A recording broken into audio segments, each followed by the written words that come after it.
Following the suicide death of a 12-year-old BC boy after he fell victim to online sextortion, the National Tipline for Online Child Sexual Abuse and Exploitation says the crime is a huge problem in Canada. Certainly, we are seeing our numbers continue to climb. It really hasn't plateaued in any way. The senior manager of cybertip.ca says over the last 5 years, they've seen an 815% increase in reports of luring, which includes sextortion, a crime they get about 8 to 10 reports of every single day. Really, we know that that's only the tip of the iceberg. We know this is happening to a lot more kids, a lot more families around across Canada, and we're only seeing a very small portion of what's actually occurring. Sextortion is when someone threatens to expose sexual content of you if you don't send them money or more content.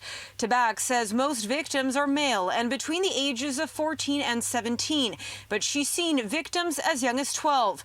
The Coquitlam RCMP says it's seen an increase in sextortion reports over the last few years, but it's very hard to get a conviction because usually the offender is outside of Canada. For the international cases, we're talking months and years before we're actually able to get charges approved, and then additional months and years if the offender is out of country to figure out if we are able to get some sort of conviction. Cybertip.ca says most sextortion incidents happen on Instagram or Snapchat. One of the things that we really need to start focusing on is what is the role of these platforms actually in these circumstances?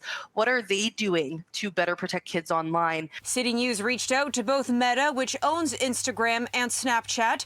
Meta didn't respond by broadcast deadline. Snapchat said in part, "We routinely work with safety experts and law enforcement to help combat exploitation. We have also rolled out new in-app safety features and tools with the goal of giving parents more insight into who their teens are communicating with." Tabac says she'd like to see the government regulate these kinds of platforms.